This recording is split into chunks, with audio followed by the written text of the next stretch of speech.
Olá pessoal, mais uma vez estamos aqui para mais uma aula de Direito Constitucional. Hoje teremos a nossa quarta aula, tá certo, do curso.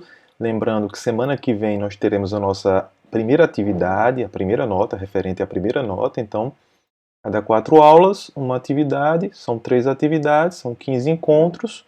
Então, nós temos 3 atividades a cada 4 aulas. O sistema Moodle, lá no PVAI, sistema do aluno. Se você não tem acesso ainda, procure tê-lo, tá certo? Todos os alunos devem ter acesso a esse sistema.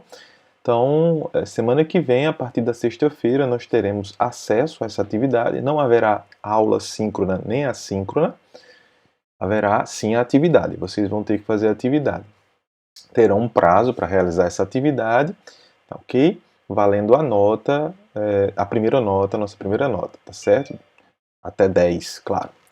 E é importante a presença de vocês assistindo às atividades, acompanhando as aulas gravadas. Todas as aulas síncronas são gravadas e eu estou aqui no modo assíncrono gravando a aula para vocês, tá certo? Então, reprisem, revejam a aula, vejam no dia, ao vivo, para tirar dúvidas. Isso é muito importante na hora, certo? Também você pode tirar dúvidas pelo chat do PVAI, ok? Também está disponível lá. Bom, nossa aula de hoje vai ser finalizar essa parte de competência, sistema federativo, certo? E iniciar nossa incursão sobre o poder legislativo, tá certo? Na visão, na ótica constitucional. Por que esses elementos são importantes?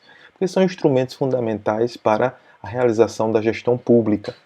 Certo? Então, o conhecimento da máquina pública é fundamental para quem se propõe a atuar na gestão pública, seja através de um mandato eletivo, seja no concurso público, na posição de planejador, mesmo fora da posição de planejador. Tem outra posição do sistema público ou numa empresa privada que se relaciona com o setor público. Então, são diversas dimensões que você pode atuar.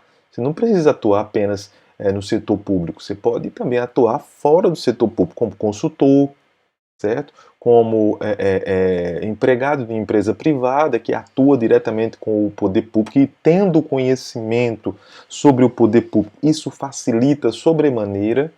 É fundamental a gente ampliar os nossos horizontes sobre as capacidades e possibilidades da gestão pública, da formação do gestor público. São várias, são incontáveis possibilidades. Precisamos sair da caixinha, ampliar esse processo. Então, estamos falando aqui do sistema federativo. Nós vimos até agora que há uma repartição de responsabilidades a partir da concepção de divisão de funções dentro do poder, que é uno e indivisível, mas nós dividimos em funções, função executiva, legislativa e judiciária. Existem funções típicas e atípicas.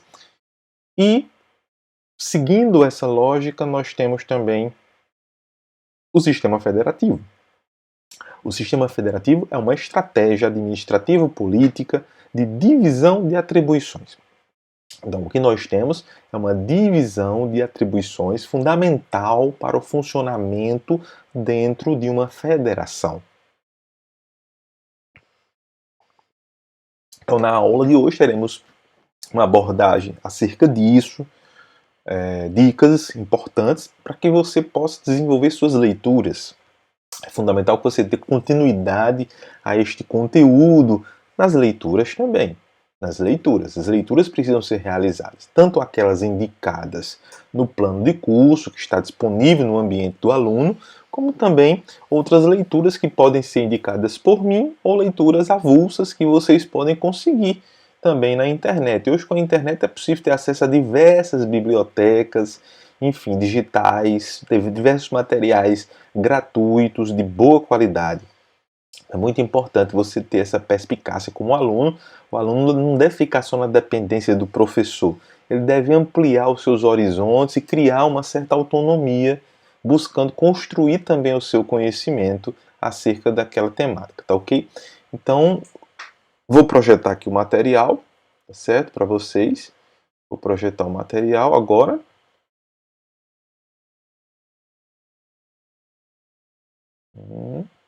E Bom, pessoal, nós terminamos aqui na aula passada, que está disponível para vocês assistirem. Quem não assistiu, assista. Quem já assistiu, assista novamente, quantas vezes quiser.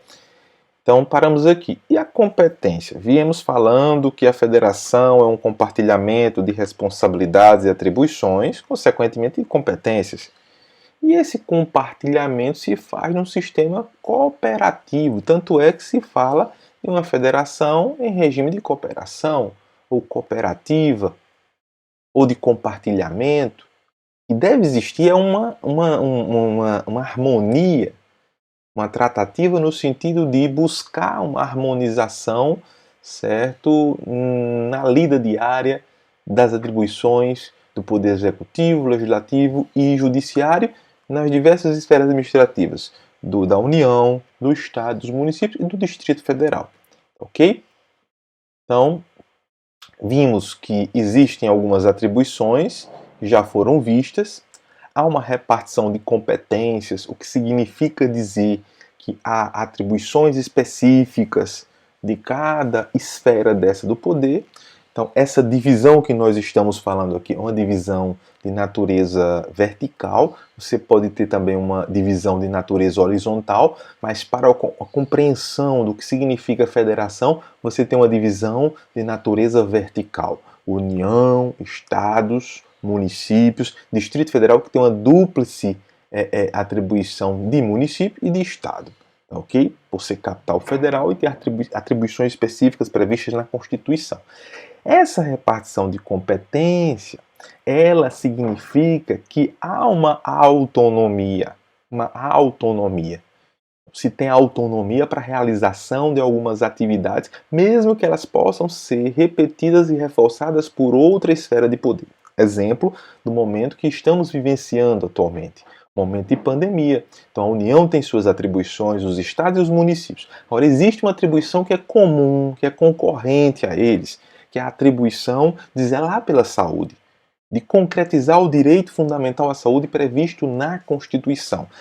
Até porque eles fazem parte do Sistema Único de Saúde e a eles compete a execução do Programa Nacional de Imunização. Isso é fundamental. Mesmo a vacina sendo distribuída pela União, os estados precisam executar esta política, a União precisa acompanhar, coordenar o sistema. A União não pode se eximir, a União tem que, pelo contrário, se imiscuir, se meter e, na verdade, atuar. Atuar. Não é fazer valer a sua ordem. Não é isso. Nós vimos que não existe hierarquia. Existe uma autogestão, compartilhamento, uma correlação de forças compatível com uma espécie de cooperação. Cooperação. Por isso que se fala em federalismo de cooperação. Certo? Então, na verdade, a busca é por um equilíbrio. A busca é por um equilíbrio. O Estado federado busca esse equilíbrio na federação com os demais entes da federação. Como no nosso sistema federativo há um dado específico, né, específico da nossa federação, e é justamente a existência do município. O município, ele de certo modo, ele vem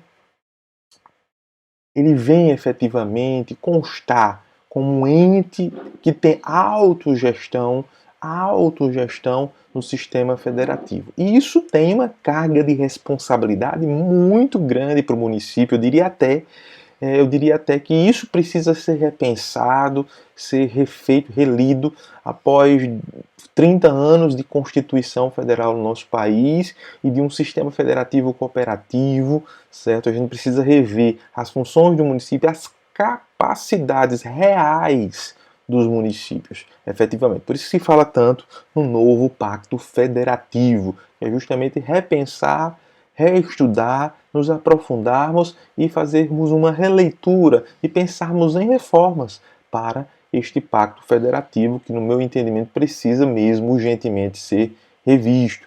Então, há uma coordenação e há a busca por colaboração. Essa busca por colaboração, ela é essencial, ela é fundamental nesse processo, existindo e sendo fundamental, sendo essencial, uma harmonia entre esses entes federativos, ok? Agora, atenção, o ente federado não atua por decisão ou a favor de outro ente, e sim por comando constitucional. A única responsabilidade que esses entes têm, que é uma responsabilidade de hierarquia, é em face à Constituição. Esses entes federados, verticalizados, eles possuem o dever de responder e de atuar reverentemente à Constituição e só à Constituição, ok? Então, há uma repartição de atividades, de atribuições horizontal e uma vertical. Estamos falando da vertical. Cada esfera de poder dessa, cada esfera dessa administrativa na federação possui uma divisão horizontal, certo? Agora, a competência, essas atribuições, competência ou atribuições, responsabilidades, digamos assim, que cada ente desse possui, pode ser uma responsabilidade ou competência administrativa, pode ser uma responsabilidade ou competência legislativa e pode ser tributária. Pode ser administrativa, legislativa e tributária. Competência de cumprir as políticas públicas, legislativa no sentido de quem faz a norma, qual a matéria que eu posso legislar, enquanto município, estado ou união, tributária, qual a minha responsabilidade tributária. Então, cada município, cada estado e a união terão responsabilidades tributárias diferenciadas, né? Agora, existe o princípio da predominância do interesse, que é fundamental, certo? Fundamental, principalmente em relação aos municípios, mas tem vigência para todos. Se eu estou falando de um assunto que tem que reverbera, que imputa responsabilidades, que traz um impacto forte em âmbito nacional, estou falando de um assunto eminentemente federal. Se ele não estiver legalmente na esfera federal, é preciso uma reanálise até e reposicionar esse assunto, né? Porque quem vai dizer, em última instância, né, de quem é a responsabilidade é a lei diante do princípio da legalidade. Não é? Então, os assuntos podem ser de ordem nacional, pode ser de ordem regional, aí é responsabilidade dos estados, e pode ser de ordem local, responsabilidade municipal, essencialmente. As competências da União estão taxativamente enumeradas, né? Quando se fala que estão taxativamente enumeradas, significa que não tem como fugir. A Constituição elenca como receita de bolo, elenca o que a União pode fazer, né? E aí, nesse caso, se vai uma ação para o Supremo Tribunal Federal questionando as responsabilidades, conflitos de competência entre entes federais, quem é que vai ter essa dúvida dentro da análise do STF? É a própria Constituição. Principalmente quando a União, no caso, a União está envolvida, essas responsabilidades estão taxativamente estabelecidas. Não tem o que discutir muito. As competências dos municípios estão taxativamente enumeradas também dos municípios. Ok? No Distrito Federal, a competência é a mesma do Estado e do município. Como eu disse a você, tem uma dúplice competência, tem dúplice responsabilidades municipais e responsabilidades estaduais, né? Os estados não têm a sua competência enumerada de forma geral, portanto, a competência é considerada competência residual. Então, o que sobra fica para os estados. Então, na Constituição, nós temos competências atribuídas direta e taxativamente para a União e para os municípios. No caso do Estado, a competência é a que sobra, é a remanescente, é a chamada competência residual.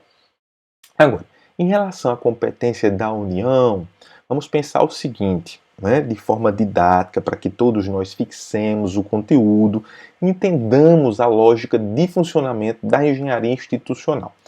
Eu não quero aqui que você decore, certo? Que você decore, que você venha memorizar, certo? Ah, a competência é isso e isso. Não, mas a lógica de funcionamento. Se eu estou falando do funcionamento da União, eu preciso saber O que a União pode fazer em relação à legislatura, em relação à legislação? Isso é fundamental sabermos efetivamente, né? Então, diz respeito às funções governamentais administrativas, certo? Diz respeito às funções governamentais administrativas. Então, na legislativa, administrativa ou material, diz respeito às funções governamentais administrativas. Então, você tem a responsabilidade exclusiva prevista no artigo 21 da Constituição Federal, que significa dizer, se é exclusiva, eu não posso delegar para ninguém. O que é que indica isso? Indica claramente que eu não posso passar para ninguém o abacaxi para ser descascado. Eu tenho que descascar sozinho, sozinho. Então há o que nós chamamos de indelegabilidade. Eu não posso delegar para ninguém. Olha, faz você, eu não vou fazer.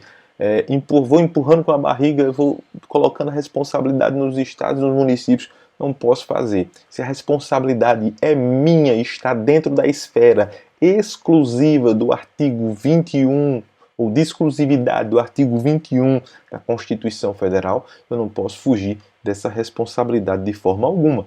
Agora, eu tenho responsabilidade que é comum. Se é comum, é para todos. Está no artigo 23 da Constituição. No artigo 21 está lá, vamos vê-lo, né, agora, ok? 1. Compete à União manter relações com estados estrangeiros e participar de organizações internacionais. Aquilo que eu falava nas aulas passadas. Então, o Estado, representado pela União, ele tanto tem uma representação interna como externa. Só quem pode representar a República Federativa do Brasil, né, a União de Estados, fora do país, é a União, com base no artigo 21, inciso 1º da Constituição Federal. Então, a relação com estados estrangeiros e a representatividade jurídica do nosso país em organismos internacionais cabe exclusivamente à União. 2. Declarar a guerra e celebrar a paz. Eu declaro guerra contra um determinado país, certo? A defesa interna, geral, da União cabe à União e externa, no caso, para celebrar a paz, para declarar a guerra, cabe à União também. 3. Assegurar a defesa nacional. Então, e aí no intuito de defender a soberania do nosso país, cabe à União assegurar a defesa nacional. 4. Permitir, nos casos previstos em lei complementar. Quando tem essa expressão, nos casos previstos em, essa frase, nos casos previstos em lei complementar, veja que o constituinte que fez a norma está deixando a cargo do legislador, certo? Constituinte infraconstitucional, certo? Que vai analisar através do seu poder derivado a responsabilidade que o inciso 4º está dando. Então, esse inciso 4º ele não é autoaplicável. Ele necessita, certo? Irrefutavelmente, de uma legislação complementar que venha dar eficácia, que venha dar efetividade ao seu texto. Então, o 4º fala o seguinte: permitir, nos casos previstos em lei complementar, que forças estrangeiras transitem pelo território nacional ou nele permaneçam temporariamente. O trânsito, então, uma nação para vir ao nosso país fazer exercícios militares precisa de autorização. E não é o Estado membro que vai dar autorização, é a União Federal. Esse relacionamento com outros países, com outras nações, compete à União. Assunto nacional, dentro daquela perspectiva que nós vimos. O inciso 5, decretar o estado de sítio. Decretar o estado de sítio, o estado de defesa e a intervenção federal. Veja que são ações de cunho protetivo da União Federal. Tanto o estado de sítio, como o estado de defesa, como a intervenção federal. Então, são sempre ações no sentido de proteger, certo, essa indivisibilidade do Estado Federal, certo? proteger o Estado Federal. É uma ação de cunho nacional, embora possa ser setorizado num Estado só, porque eu vou intervir no Estado. Ou então vou declarar estado de sítio para toda a nação. Eu vou intervir através de intervenção federal, eu posso declarar o estado de defesa, o estado de sítio para toda a nação. Então, ambas as ações têm uma repercussão total, tá certo? Inciso 6º, autorizar e fiscalizar a produção e o comércio de material bélico. Então, tudo que diz respeito aos militares federais, às nossas forças armadas, e aí também tem relação direta com a produção, a fiscalização do material bélico, que no caso da fiscalização fica a critério também das forças armadas, responsabilidade é da União por aquele critério de assuntos nacionais. Afinal, o Exército é do Estado brasileiro, certo? É do Estado brasileiro, não é de governos, ele é do Estado brasileiro. Então, inciso 7º, emitir moeda. Então, não cabe a cada Estado emitir uma moeda. A moeda é federal, é assunto federal, portanto, compete à União. Inciso 8º, administrar as reservas cambiais do país e fiscalizar as operações de natureza financeira, especialmente as de crédito, câmbio, capitalização, bem como as de seguros e de previdência privada. Portanto, o que é que nós temos aí, pessoal?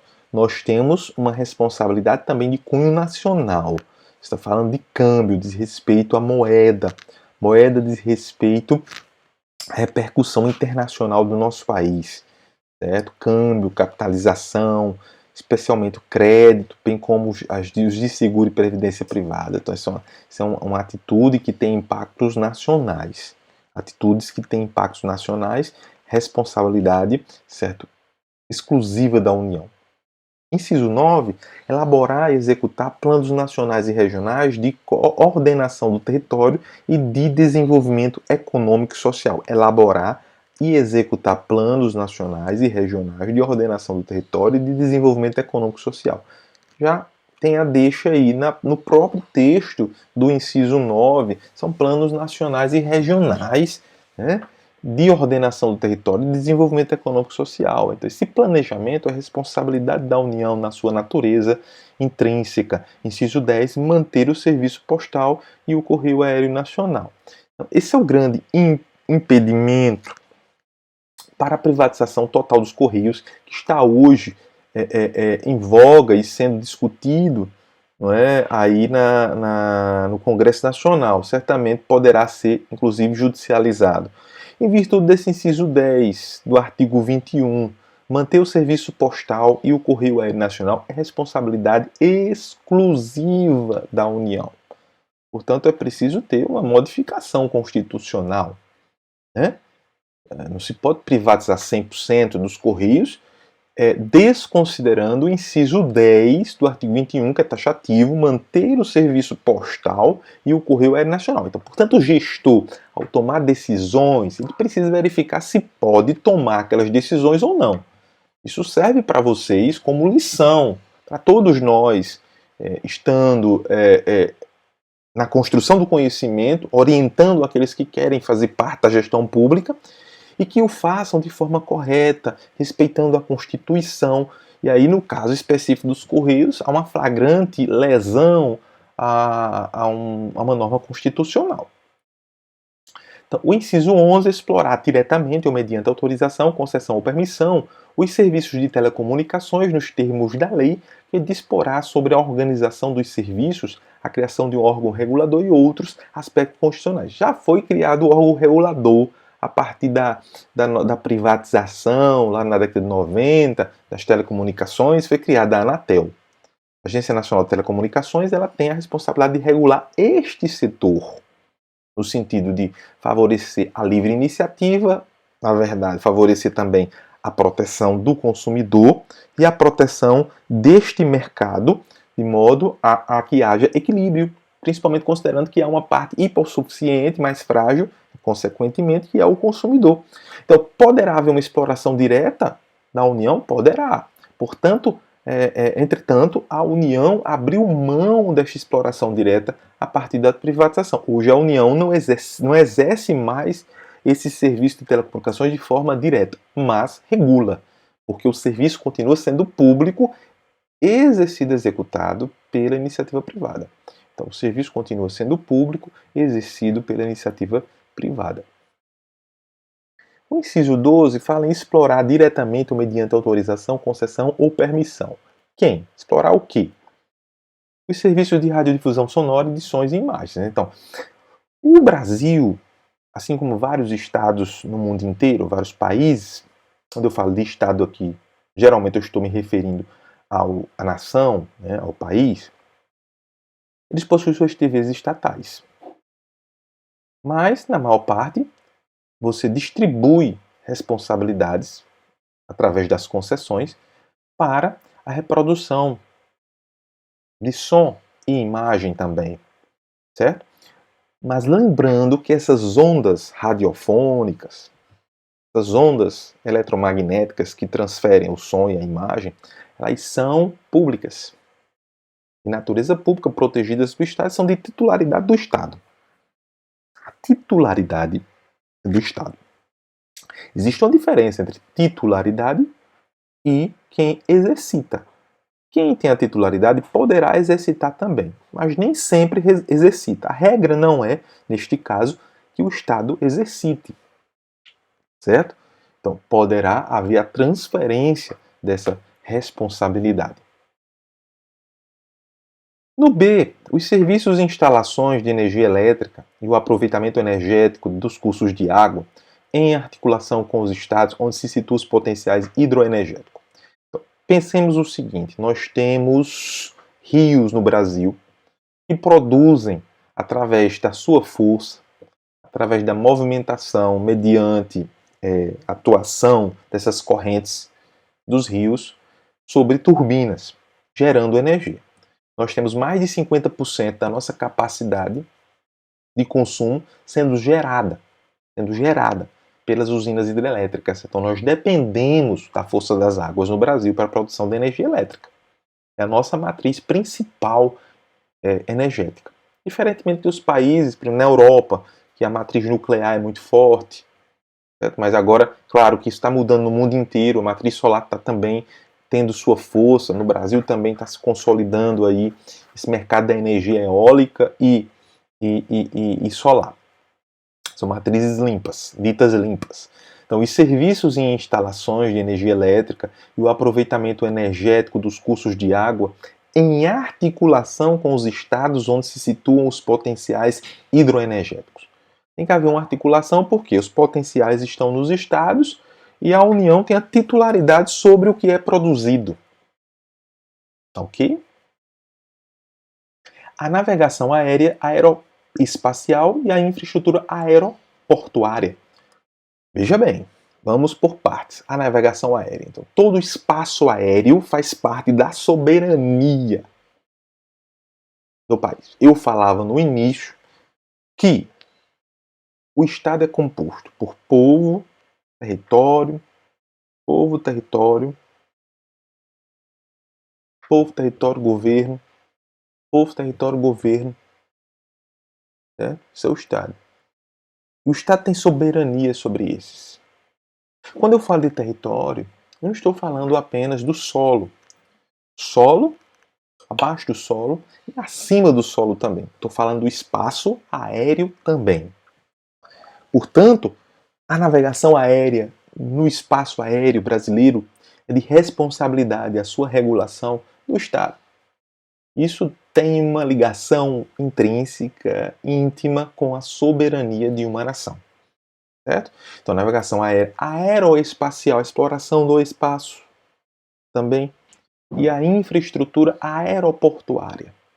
Então, toda a infraestrutura de aeroportos regulada pelo Estado, embora que você possa conceder a execução do serviço aeroportuário. Temos a Infraero, e aí diversos aeroportos no Brasil estão sendo concedidos à iniciativa privada por 30 a 35 anos. Então, durante aquele tempo contratual, uma empresa vai fornecer o serviço aeroportuário contratualizado, mediante leilão, e aí assina-se um contrato, e aí a União passa a cobrar metas, realização de metas que estão postas no contrato. Ok? Então, os serviços de transporte ferroviário e aquaviário entre portos brasileiros e fronteiras nacionais ou que transponham os limites do Estado ou território.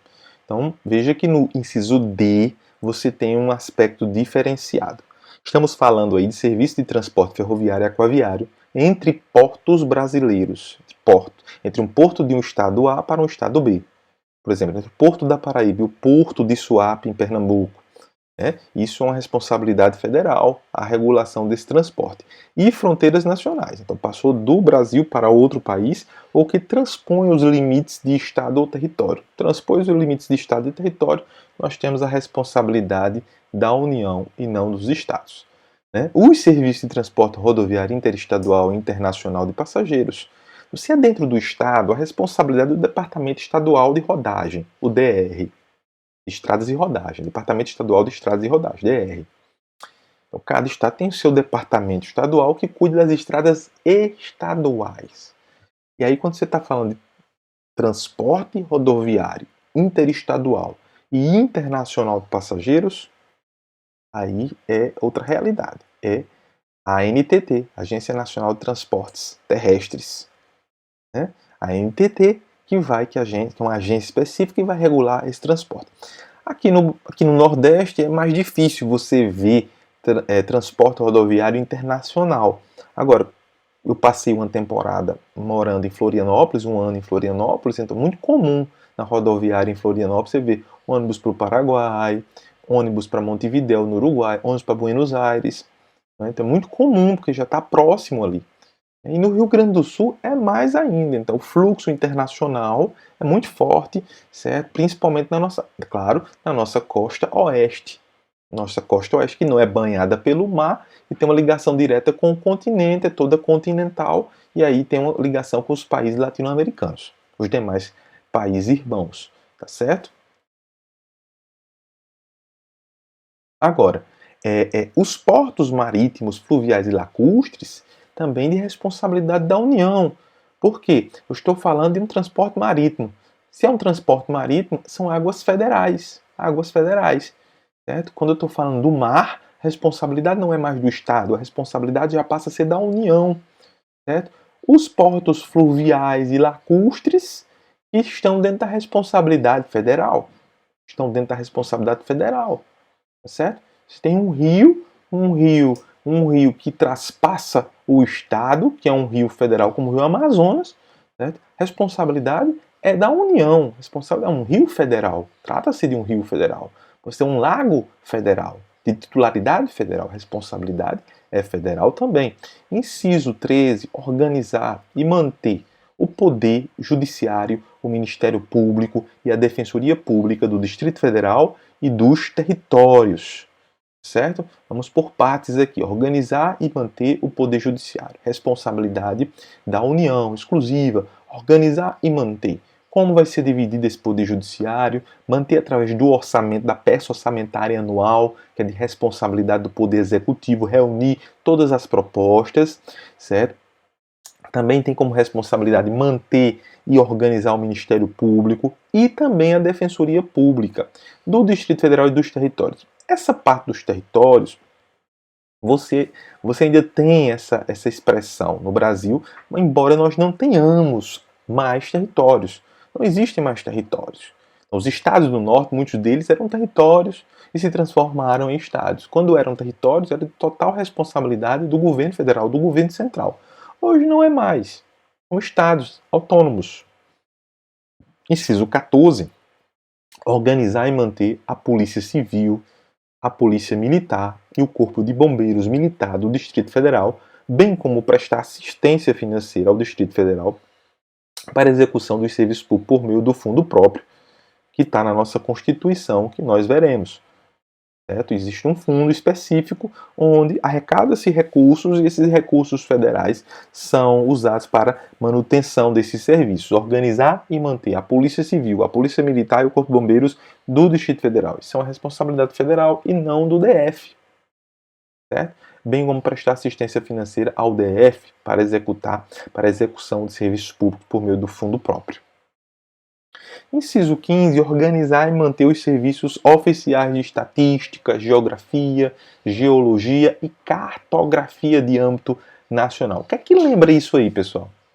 Lembra o IBGE, né? Instituto Brasileiro de Geografia e Estatística, que é um órgão, um instituto federal, né? Cabe a ele organizar e manter os serviços oficiais de estatística, geografia, reunir dados, compor grandes bancos de dados importantes e construídos principalmente pelo censo, que é muito importante, é uma radiografia importantíssima feita a cada 10 anos no país, geologia e cartografia de âmbito nacional. Então, o mapeamento é fundamental para o conhecimento do território, tratam-se de informações estratégicas para o planejamento e desenvolvimento nacional também. Inciso 16, exercer a classificação para efeito indicativo de diversões públicas e de programas de rádio e televisão. Então, o Ministério da Cultura, por exemplo, que tem essa responsabilidade, que é um ministério ligado à União, ao governo central, faz essa classificação. Veja lá que sempre que você está assistindo um programa, aparece lá uma indicação livre, ou o número 10 a partir dos 10 anos, 12 a partir dos 12, 14, 16 e assim por diante. Então você tem uma classificação conforme o conteúdo de programas de rádio e de programas televisivos. Então, isso é importante para adequar a programação desses meios de comunicação às idades, às faixas etárias, diversas faixas etárias que possuímos.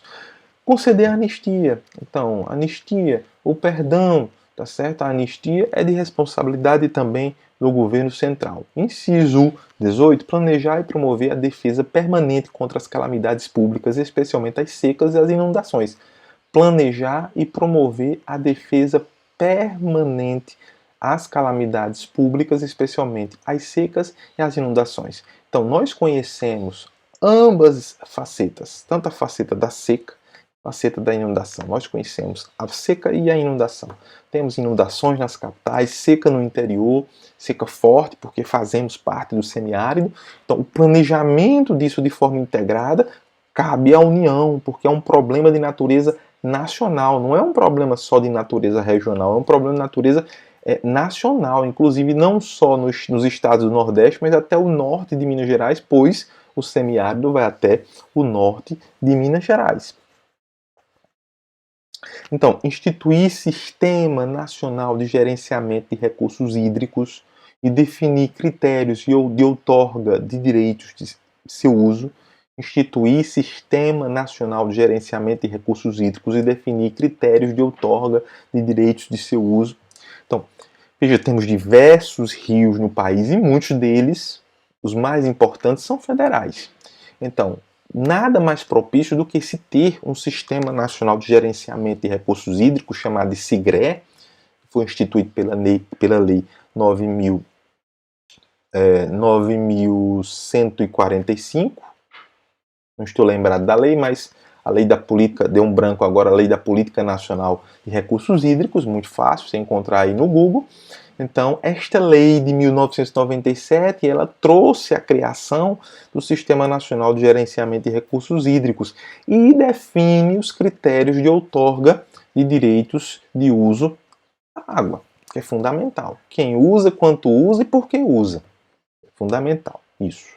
Agora, no inciso 20, instituir diretrizes para o desenvolvimento humano, inclusive habitação, saneamento básico e transportes urbanos. Instituir diretrizes para o desenvolvimento urbano, inclusive habitação, saneamento básico e transportes urbanos. Estamos falando aí de regras gerais para todo o país, portanto a responsabilidade deve sim ser da União, uma responsabilidade central. O inciso 21, estabelecer princípios e diretrizes para o Sistema Nacional de Aviação. Estamos falando do Sistema Nacional da Aviação, então é natural isso, né? Para estabelecer princípios e diretrizes gerais, nada mais natural do que se ter a União como tendo a responsabilidade exclusiva. Inciso 12, executar os serviços de polícia marítima, que é de responsabilidade federal, aeroportuária, certo? A polícia nos aeroportos, que é a Polícia Federal, que exerce este serviço representando a União, certo? E de fronteiras também a Polícia Federal, a Receita Federal, tá certo? A Receita Federal está nas fronteiras, ok? claro que sempre em cooperação com as autoridades estaduais, mas a responsabilidade é federal. As Forças Armadas também, tudo representando a União. Inciso 23, explorar os serviços e instalações nucleares de qualquer natureza. Importante, energia nuclear é um problema nacional. Se é um problema nacional, compete exclusivamente à União. Esta é a lógica. Por isso que eu falo para vocês que não é preciso decorar, memorizar.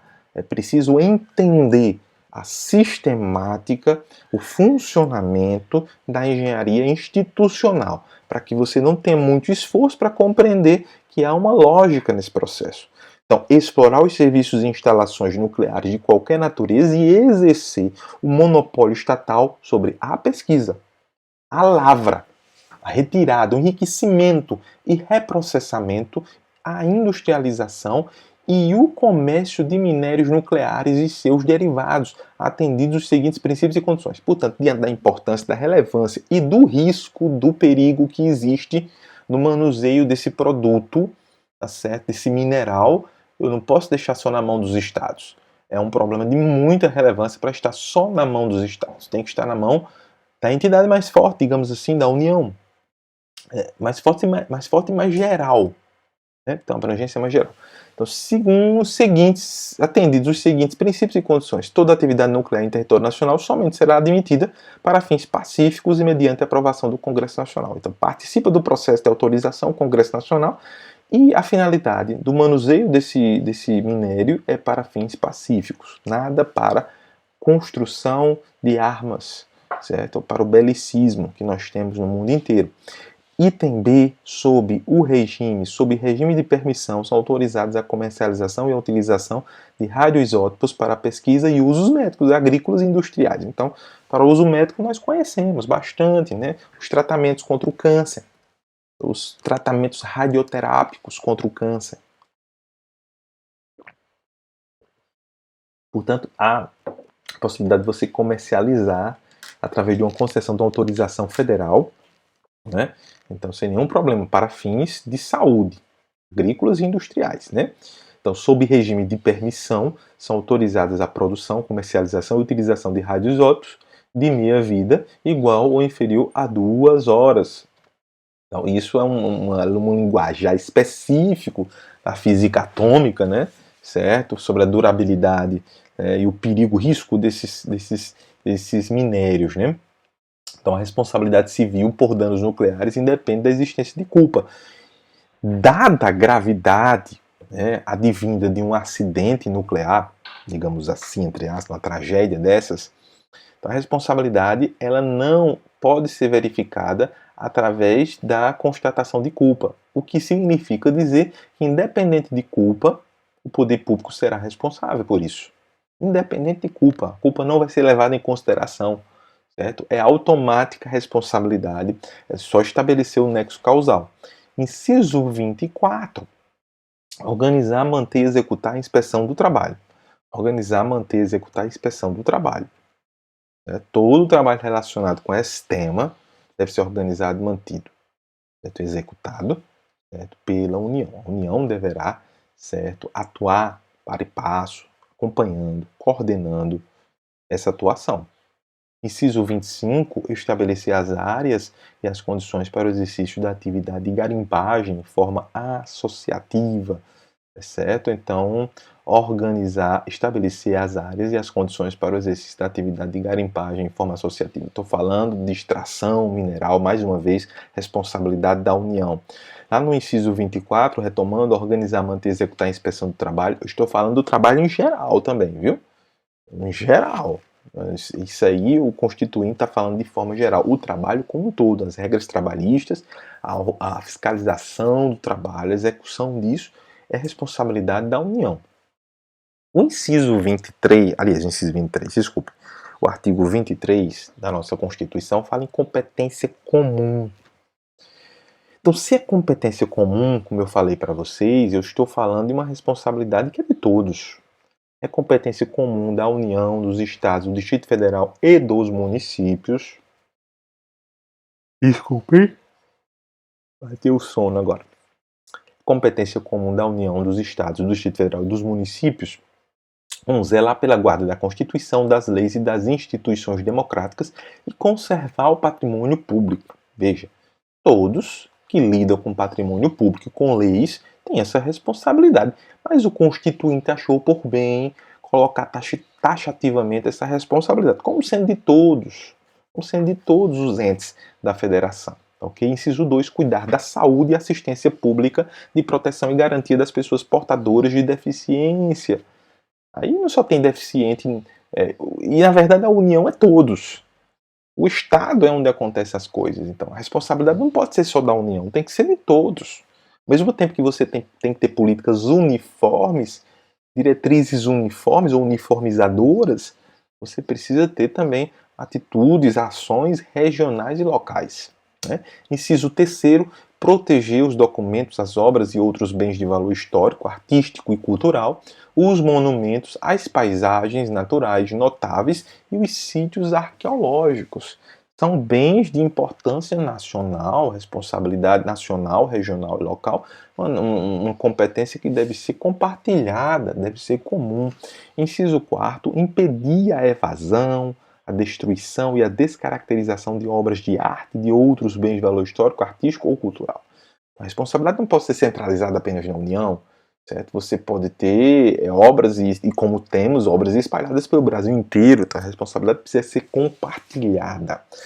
Comum nesse caso. Inciso 5, proporcionar os meios de acesso à cultura, à educação e à ciência. Todos devem se responsabilizar por isso.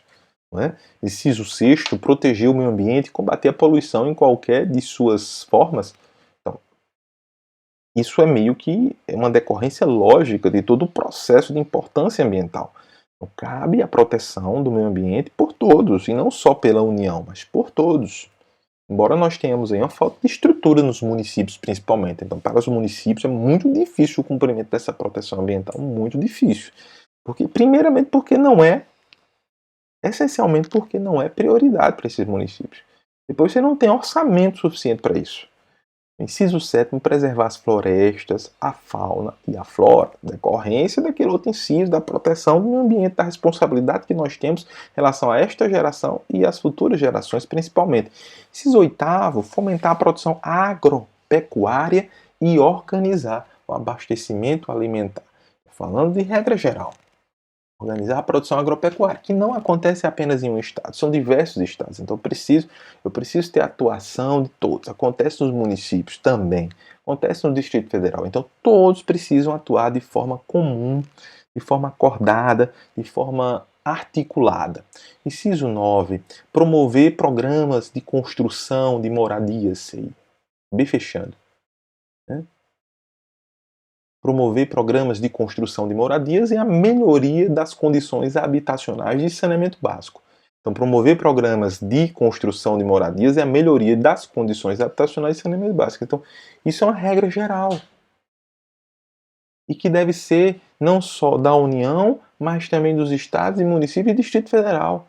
Todos possuem responsabilidades compartilhadas. Então, inciso 10, combater as causas, a pobreza e os fatores de marginalização, promovendo a integração social dos setores desfavorecidos.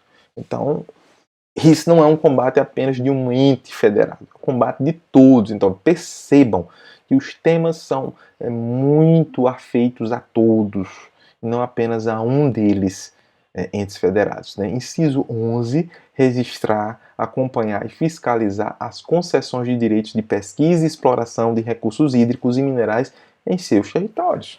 Então, veja bem, a gente ainda vai ver isso, a dominialidade da água não é dos municípios, e sim dos estados e da União. Então, cabe a estados e União atuar nesse sentido.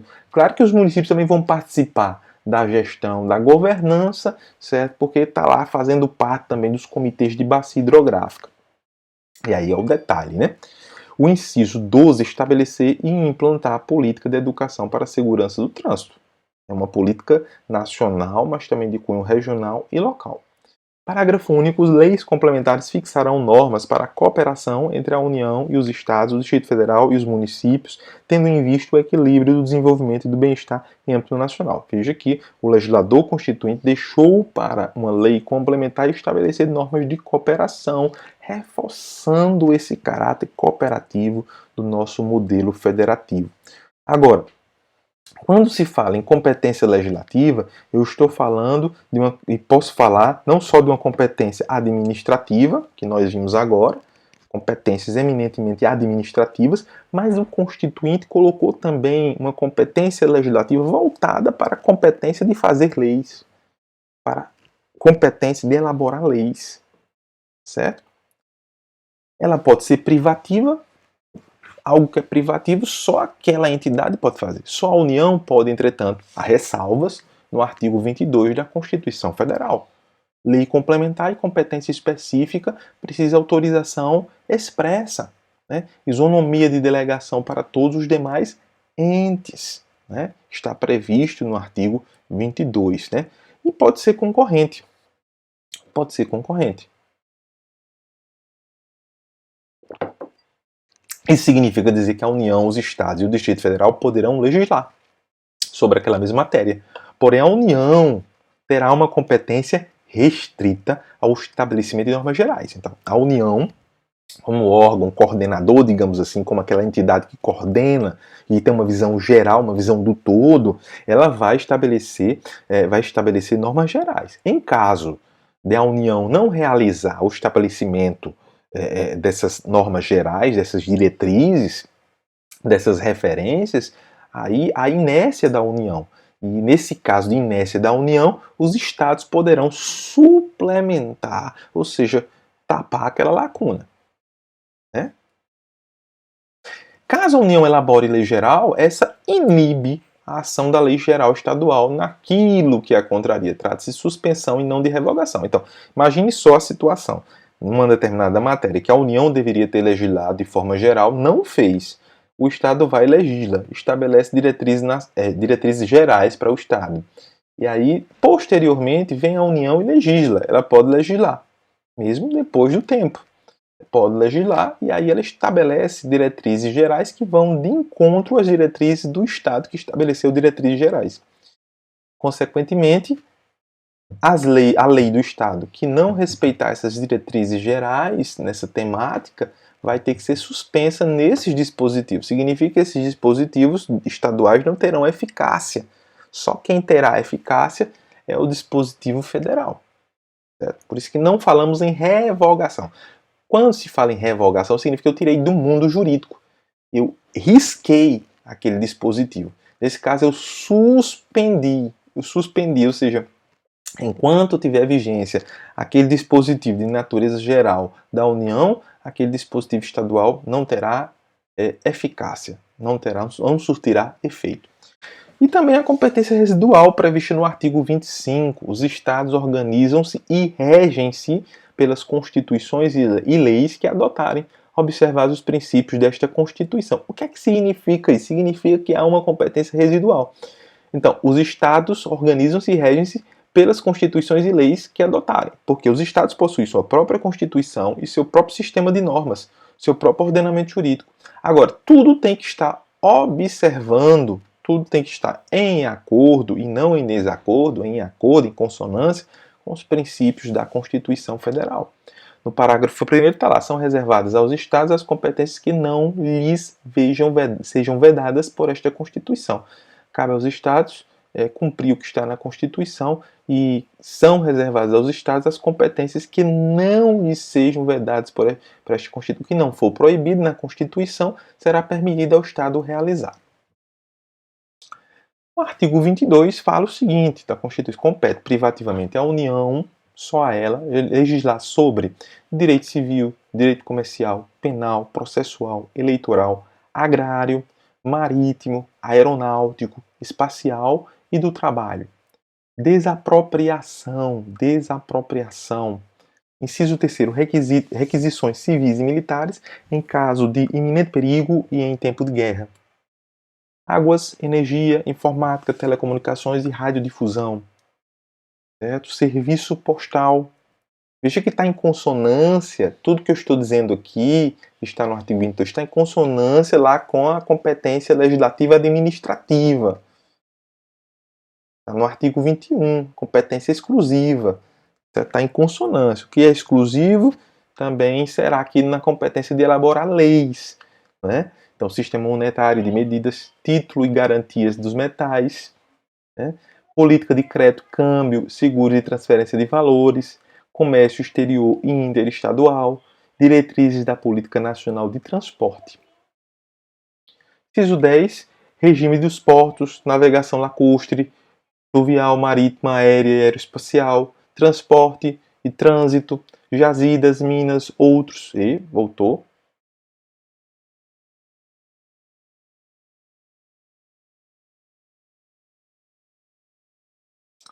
Vamos ver se ele vai sozinho. Ele vai até o final. Está. Agora eu acho que vai e fica. Então, transporte, jazidas, minas, outros recursos minerais e metalurgia, nacionalidade, cidadania e naturalização, populações indígenas, emigração e imigração, entrada, extradição e expulsão de estrangeiros, organização do Sistema Nacional de Emprego e condições para o exercício de profissões, organização judiciária do Ministério Público e da Defensoria Pública do Distrito Federal e dos territórios, bem como organização administrativa destes, sistema estatístico, sistema cartográfico e de geologia nacionais, sistema de poupança, captação e garantia da poupança popular, sistema de consórcios e sorteios. Né? Inciso 21, normas gerais de organização, efetivos, material bélico, garantias, convocação e mobilização das polícias militares e corpos de bombeiros militares. Certa responsabilidade de legislar sobre isso, da União. Inciso 22, competência da Polícia Federal e das Polícias Rodoviárias e Ferroviárias Federais, Seguridade Social. Inciso 24, diretrizes e bases da educação nacional, registros públicos, o sistema cartorário, atividades nucleares de qualquer natureza. Só para você fazer o link de um com o outro.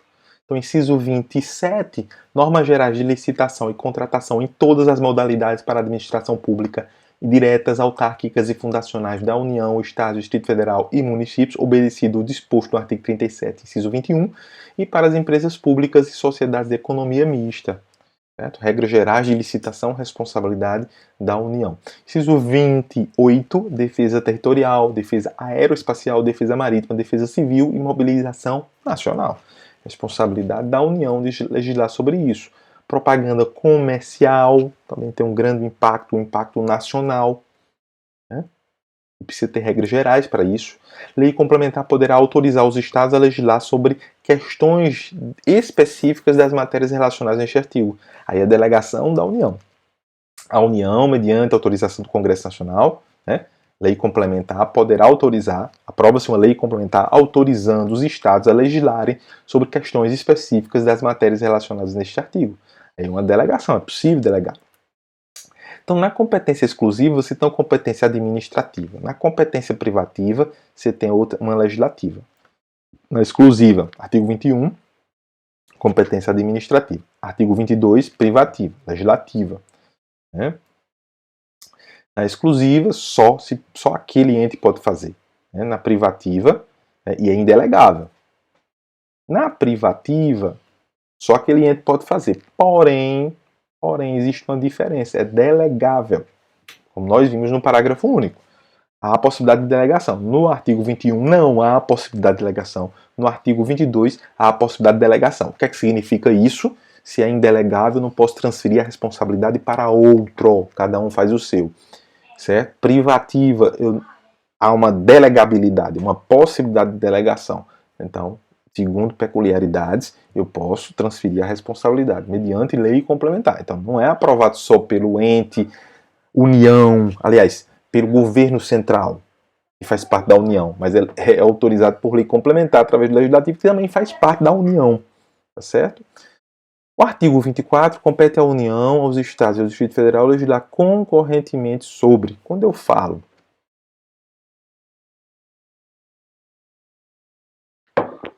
impossibilidade legislativa concorrente, eu estou falando em possibilidades de atuação simultânea.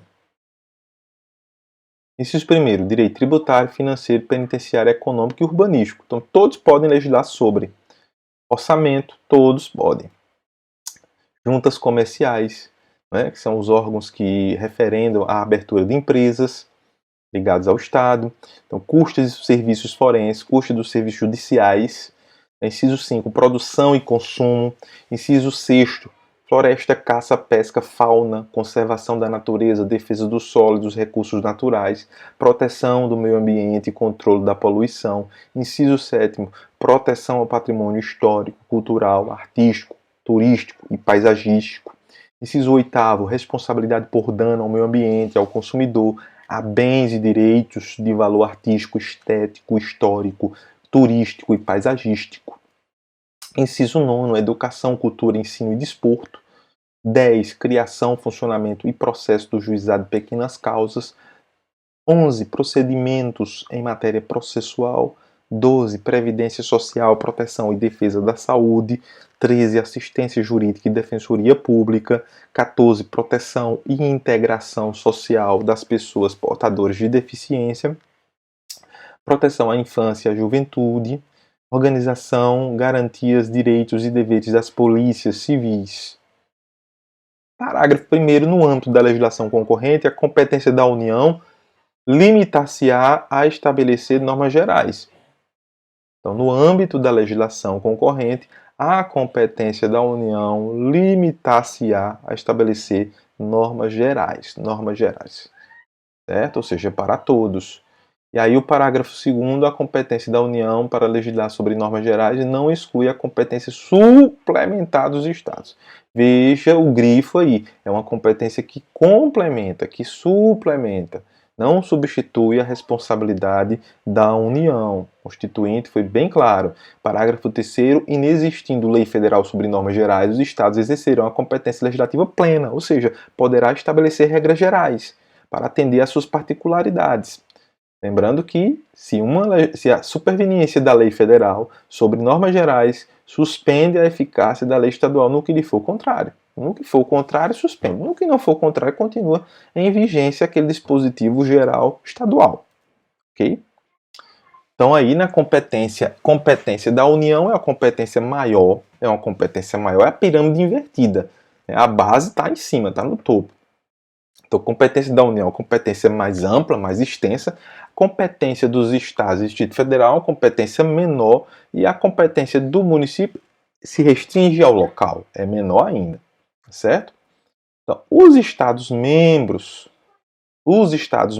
possuem personalidade jurídica de direito público interno. Portanto, para se fazer para todos obedecerem aos estados, esses Estados-membros precisam ter personalidade jurídica de direito público interno. Isso dá o quê? Dá a possibilidade e a prerrogativa dos Estados fazerem cumprir o seu ordenamento jurídico. Ok? E aí são autônomos. Isso significa, se são autônomos, significa que tem auto-organização, autogoverno, auto-administração, auto-legislação, auto-organização, autogoverno, auto-administração, auto-legislação. Possui uma autogestão de forma geral.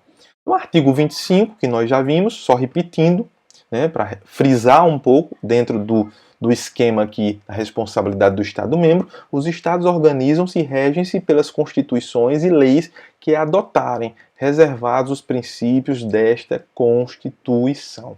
Tá certo? Então, podem ter sua legislação própria? Podem. Podem ter sua Constituição própria? Podem. Porém, de forma derivada, em face da Constituição Central. O que é que significa? Eu tenho que fazer olhando para a Constituição Federal. O artigo 28 fala o seguinte: a eleição do governador e do vice-governador de estado para mandato de 4 anos realizar-se-á no primeiro domingo de outubro em primeiro turno e no último domingo de outubro em segundo turno, se houver do ano anterior ao do término do mandato de seus antecessores. E a posse ocorrerá em 1º de janeiro do ano subsequente, observados quanto ao mais o disposto no artigo 77. Portanto, reforçando mais uma vez a possibilidade de autogestão no caso da administração pública estadual. No artigo 125, está claro, da Constituição, os estados organizarão sua justiça, observados os princípios estabelecidos nesta Constituição. Então a legislação ela é própria. Só voltando aqui. Não tem como voltar? Tá aqui, pronto. No artigo 125, os Estados organizarão sua justiça, observados os princípios estabelecidos nesta Constituição. Justiça própria. O município não tem judiciário, certo? Lembrando isso.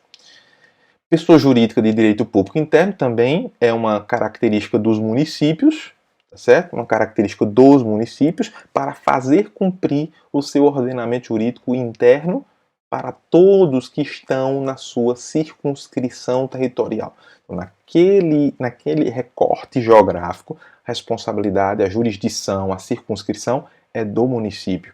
Certo? São autônomos, possuem auto-organização também, assim como o Estado, né? Autogoverno, autoadministração e autolegislação.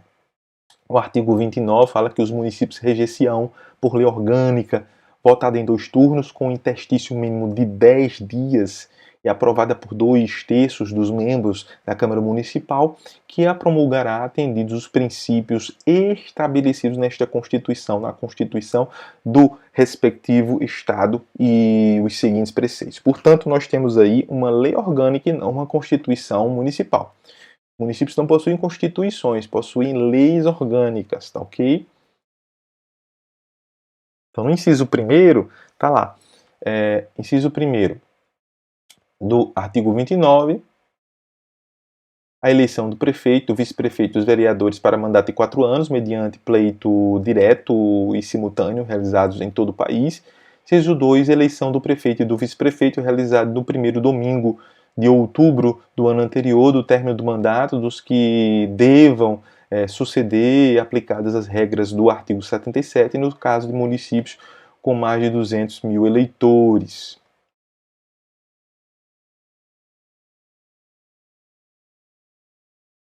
Passar aqui. Inciso 3º, posse do prefeito e do vice-prefeito no dia 1º de janeiro do ano subsequente ao da eleição. O artigo 30 compete aos municípios. Quando eu disse a vocês lá no início que a Constituição estipula taxativamente as atribuições da União e dos municípios, é o que está previsto aqui. Né? O artigo 30 diz claramente, compete aos municípios, inciso 1, legislação sobre assuntos de interesse local, legislação sobre assuntos de interesse local, inciso 2, complementar a legislação federal e a estadual no que couber, complementar a legislação federal e a estadual no que couber, né? Suplementar, que é uma complementação, na verdade. Inciso 3º, instituir e arrecadar os tributos de sua competência, bem como aplicar suas rendas, sem prejuízo da obrigatoriedade de prestar contas e publicar balancetes nos prazos fixados em lei, né? Criar, organizar e suprimir distritos, observar a legislação estadual, organizar e prestar diretamente ou sob regime de concessão ou permissão os serviços públicos de interesse local, incluído o de transporte coletivo, que tem caráter essencial. Inciso 6º, manter com a cooperação técnica e financeira da União e do Estado programas de educação infantil e de ensino fundamental. Cooperação. Inciso 7º, prestar com a cooperação técnica e financeira da União e do Estado serviços de atendimento à saúde da população. Inciso 8º, promover no que couber adequado ordenamento territorial mediante planejamento e controle do uso, do parcelamento e da ocupação do solo urbano. Planejamento urbano, uma responsabilidade intrínseca da gestão municipal também. Inciso 9, promover a proteção do patrimônio histórico-cultural local, observada a legislação e a ação fiscalizadora federal e estadual. Então, competência dos municípios. A competência não legislativa, ela pode ser comum, está no artigo 23 da Constituição, pode ser privativa, está lá no artigo 30 da Constituição, incisos 3 a 9, né?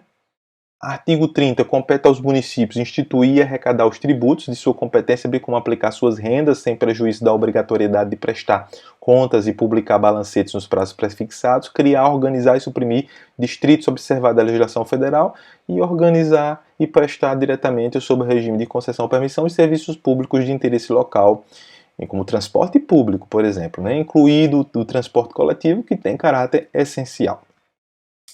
E o sexto, manter com a cooperação técnica e financeira da União, fundamental, já foi dito isso, prestar com a cooperação técnica e financeira da União e do Estado serviço de atendimento à saúde e à população, promover no que couber adequado ordenamento territorial, né? Promover a proteção do patrimônio histórico cultural local, observada a legislação e ação fiscalizadora federal e estadual. A competência legislativa